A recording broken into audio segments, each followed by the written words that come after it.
Hey, how's it going, YouTube? Lawler here. We got a quick update for you all as FIFAe World Cup, the last tournament of the season. Technically, it's going to be after the RLCS 2026 season starts because it's in December, which is kind of weird, but either way, you've got 16 teams that have been trying to fight for spots to make it to the FIFAe World Cup in December. Mid-December, it's going to be a $250,000 tournament, a chance to represent your country, a lot of pride and stuff on the line, but because of the way that they're doing qualifiers now, there's been a lot of unknowns of who those 16 teams are going to be. Luckily for us, I've got the details for you. As always, if you want to stay up to date, like, subscribe, notifications, drop down on the socials below if you want to stay up to date. But we do have details on all the regions. So the way that this ended up working is if you didn't watch my previous video, go check it out. But they grouped regions together. They basically said, hey, if you're one of these teams in this area, like North America and Central America, there's like 4 to 10 teams. You guys are going to play against qualifiers, and only one will make it through. If you're from SAM, you'll have a couple. If you're from South America, you'll have a couple of these. If you're from Asia West, you'll have a couple teams. So they basically took a bunch of teams and said, hey, you know what? Rather than just doing invites, you guys are going to compete for the qualification spot. Going down the list, making it really easy. 2 groups in the Africa regionals.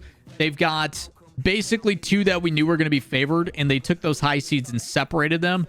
You've got Team Morocco, Itachi not playing. It is Drali, Nas, and one other.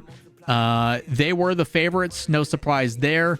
On the other side, it was supposed to be South Africa the favorites, but the unfortunate thing is literally a player who is many considered the best in the region in Sweaty. For some reason, they went with Snowy instead. No disrespect to Snowy, but you're telling me to die for guns and Sweaty, I think could have had a proper run, despite going 12-0 and looking very solid. It's due to their group. I'm a little worried for this team when they get to main event, but realistically, it should have been Sweaty, not Snowy, on this roster. Why they chose, how the selection went, how Safa decided to choose, nobody knows. But there was basically no other opportunity for any of these other teams. We knew out of the gate it was going to be pretty straightforward for the 2 teams making it through. So they did a group stage into a playoffs. It went as expected. South Africa, very easy. Morocco, very easy until Morocco won. No surprise there. Much different series, I think, if Sweaty is in this game, though. Over to our next region, we do have Asia East and OCE. Australia was your favorite. There was no surprise there. It was going to be wild card. Like, we all knew how it was going to go. Obviously, New Zealand doesn't have the players that they used to. Kami was, I think, the only one from New Zealand. But outside of all these other ones, if you want to talk about some very one-sided results, obviously Malaysia, very solid too, is Sphinx and Misty. But the Indonesia squad with LCT just doesn't have enough backing fire to really do it. But you can look at those results. You're like, yeah, Australia 1, Malaysia 2, and Indonesia 3. It's exactly how the results played out. India actually put up a pretty good fight. Abs Crazy, if you guys don't know, was actually pretty dang solid. But yeah, playoffs-wise, it went down to the wire in some of these matches. But we knew for a fact that Australia was going to probably take this one. Sphinx is really good. That's all you guys need to really take away from the series. Sphinx is really, really good. Next region, we did have Asia West.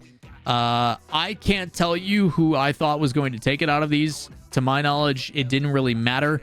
This is going to be the punching bag of the main event. I say that with love and respect. But some of these regions just don't have the player base that you would like. So you're going to expect it. The fact that this was as close as it was, it's probably not a good sign. But Oman and Jordan, glad you guys had a proper fight going to Game 7. Either way, expect this team to probably take last place behind South Africa. Up next, this was the one that everybody was focused on this weekend because EU has so many different countries, so many different teams, to the point where 7 of them get to go to the main event. Across the board, we kind of knew the favorites out of the gate for this. And they went as normal. The only one that surprised is Germany actually outperforming England, as England is a pretty dang solid roster too. But for the most part, things going as expected. Netherlands going perfect in their group. Belgium and England trading, to my knowledge.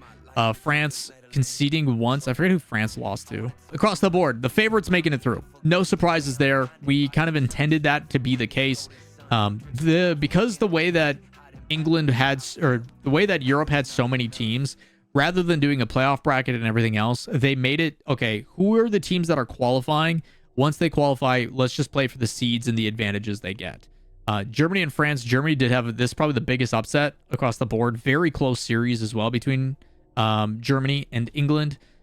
Germany and Tox, Catalysm, and Raziers, I am shocked, is beating the England team, because the England team is very, very strong. It's pretty much majority GK. So Archie, no slouch or stranger to some of the players on that roster either. It's literally his old team. So across the board, I'm surprised by that result. Outside of that, things going as expected. Not too surprised between Netherlands and Italy and Norway. Finland, I would expect to also put up a decent fight, depending on who signed up. None of the names I mentioned. Donksu, probably the only one. Speedrun God.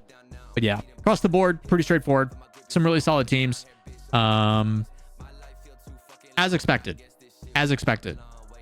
So, we then had the North and Central America. Only one team coming through.